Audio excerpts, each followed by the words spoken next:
So yan guys, what's up? Welcome sa YouTube channel natin, and for today's video, andito naman tayo ngayon sa benta ng pinakamurang mga relo dito sa Souk pa din. So ito, makikita nyo yung mga Seiko.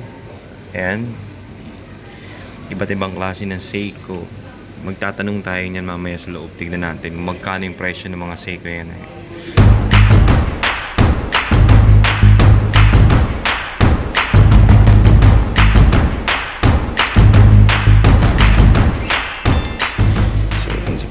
Dito muna tayo sa loob. Tignan natin yung mga design ng Seiko. Ayan, mga design ng Seiko. Ito yung classic na design ng Seiko. Seiko 5. Made in Japan. I have like that small one. Which one? That one. Seiko? Ganda. Seiko. Seiko. Ayan, pasok tayo sa loob. Ayan guys, bukod sa may Seiko, meron din sila ditong mga G-Shock. Tanong natin magkano. Pare, how much is that? It's a Mudmaster, yeah. Ayan guys, yung Mudmaster. Yeah, this one? Yeah. It's a Mudman. Mudmaster G-Shock. Mudman. Mga dresses. Ang ganda nung... Ganito yung binili ni Jeff dati.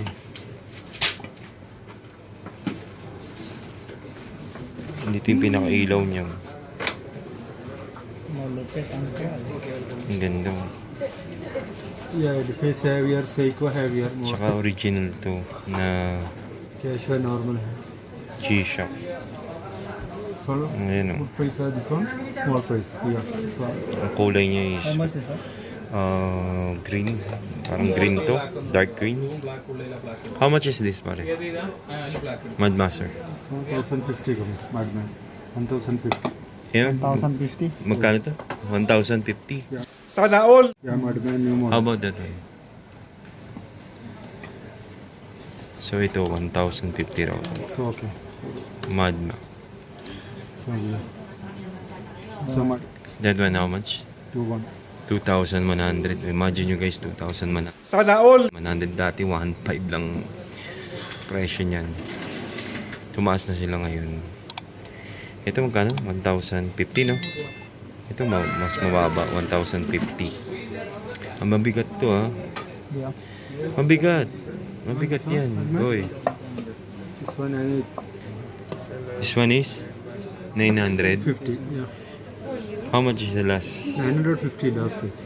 950 last Sana all! price. Mudmaster that one. Mudmaster, oh. Yeah. 950. Color black. Mudmaster. Ganda. Oo, maganda yan. Basta black, maganda. Tsaka yung ano niya, oh. Yung design niya, parang sa mga ano, checkered ba yan? Tawag niya, no? Checkered, no? Ito yung pinaka-light niya. So, original yan, boy, oh. Walang peg dyan. Yung serial number yan. Can I see the orange? Already same.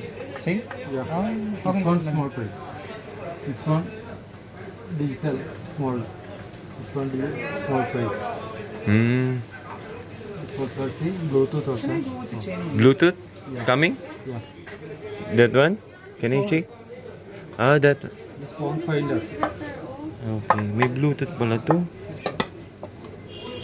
Yung ganito pala, may Bluetooth, oh. Sa ito maganda. Lupit. Okay natin siya na yan. Take this one. Ganda. Ito pa yung mga ibang design ng G-Shock. Ang klaseng G-Shock. Ayan, yung mga Casio nila. Tanong tayo ng isang Casio. Pare, how much is the Casio watch now for ladies? Ah, this one.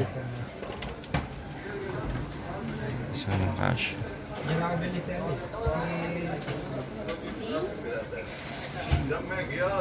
Iba-iba ng presyo yung mga Casio nila dito. Depende sa design.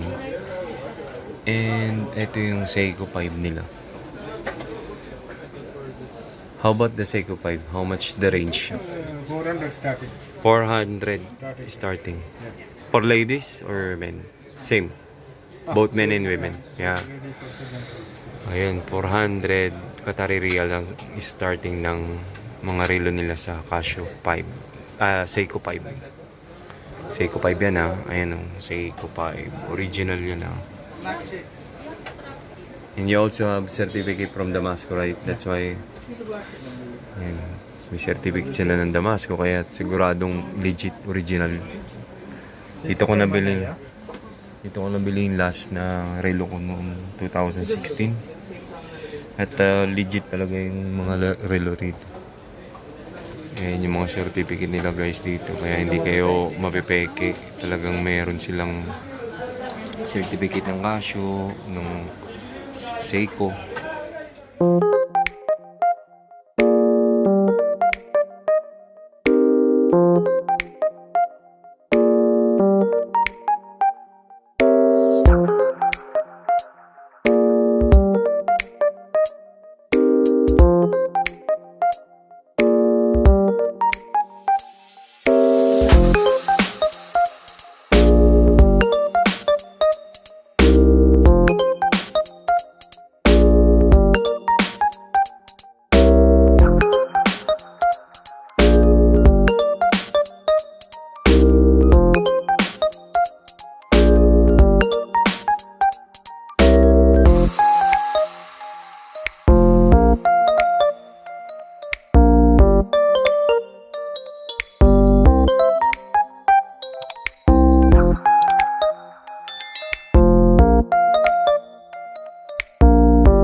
Yung presyo ng Rolex, oh. Mahal siguro niyan, no? Rolex. Grabe. Eh, mga Rolex nila, guys, oh. Nag-aano yung ilaw, eh. Kaya medyo parang kumukurap-kurap siya. Hindi nyo makita yung pinaka, ano, then, nag-ano sa camera natin. Pero mga Rolex yan. Rolex, Forum, Omega, mga kilalang mga brand. Ito, Tudor, ayan o, sa taas. Mga original to guys, kasi may mga certificate sila dito. At hindi sila pwede magbenta ng mga fake dito guys. Mahalata nyo naman yung marunong kayo tumingin ng relo, ng mga original na relo na to. Ayan yung mga klase ng mga relo dito guys. Mga dinidisplay dito sa may harapan ng mga jewelry shop dito. Alpares Watches and Jewelry. Ayan, Alpares. Yan dito yan. Sa may Souk Waqif. Ayan o. So yan guys, nandito pa rin kami sa mga bilihan naman ng relo. Ayan si Ronnie. Favorite. Favorite mo? Anong favorite mo? Tag? Tagira. Sana all. Isip namin ni Ronnie paano kami makakabili o kailan kaya kami makakabili ng mga ganyang kamamahal na relo. May pulis po ako. Sana all. Police ba yan? Original ba yan? Pwede nga. Police watch yan. Cartier. Shout out sa Sky. Kay BJ. Lumubog. Kay BJ. Ito na siya. Kay BJ. Ito talaga mga original na Cartier yan. Mga original na mga brand ng mga relo yan. Kagaya niya, Omega yan, no? Meron pang card yan, no? Tsaka may reference number siya. Pati Longines. Paano babasahin to? Longines? Longines ba yan? Tawag yan. Longines o Longines? Ano naman to? Anong pangalan ng brand na to? Breitling. Ayan. Ito mga Omega sa pambabae. Ano?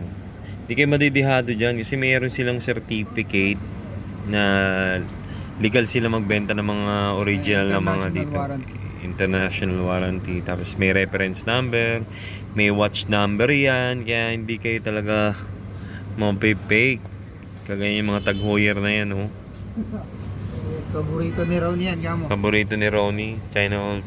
Chariol, oh. Jenny B.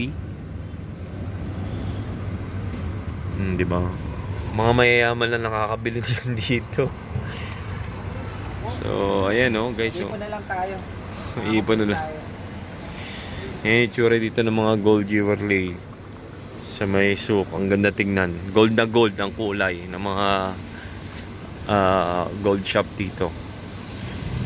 Kaya yan, nilipot namin kayo sa mga bilihan dito ng relo, ng gold.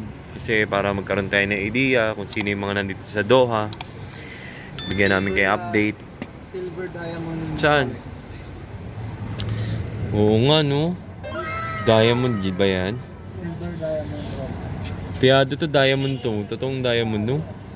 Grabe, oh. Sila maglalagay na dito toong diamond yan. Oo, hindi sila maglalagay ng fake na diamond. Kasi totoo talaga yan, oh.